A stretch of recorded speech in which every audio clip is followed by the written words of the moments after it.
Chapter 19 of The Mandalorian was not Star Wars. At least that's what some people probably would say, but the question of whether something is Star Wars or not is so subjective. Or is it? If it is objective and you're looking at this objectively, of course it's Star Wars. It's produced by Lucasfilm, it comes out, it's got the Star Wars name on it, it is Star Wars. But there's a lot of people that would argue that just because it has the Star Wars label does not make it Star Wars. For example, the sequel trilogy. Hundreds of thousands of people probably all across the world would argue that the sequel trilogy is not Star Wars.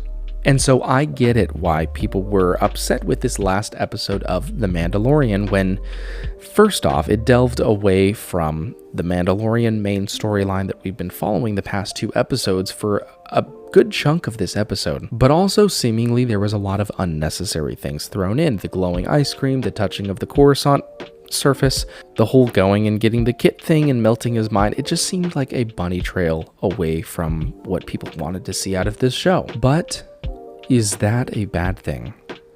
No. To me, at least, this felt like Star Wars. More than anything else I've really seen from The Mandalorian, aside from maybe the Luke Skywalker hallway scene. And maybe this is because the prequels just have so much nostalgia, and so anytime I see Coruscant on screen, it instantly takes me back to the first time I watched the prequels. But even more than that, just the mundane details about going to these locations inside the Star Destroyer, onto the Coruscant nightlife scene, and seeing what it would be like to actually go there. Let me ask you a question. How much would you pay right now to spend one night in Coruscant? If it were a real place, how much would you spend to go there, to walk around? Would you not get a glowing popsicle? Would you not want to touch the actual surface of Coruscant? And so sure, you can make the argument that it doesn't feel like it belongs in this show because, yeah, it was a different path than we were taking in the storyline of this season of The Mandalorian. But it was so cool. And it felt like something that should take place in Star Wars.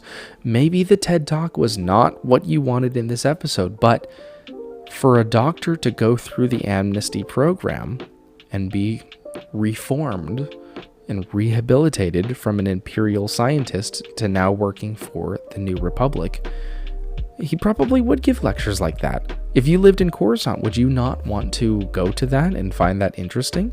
I would. And so while this episode may not have been what a lot of people were expecting to get out of this show, it was cool.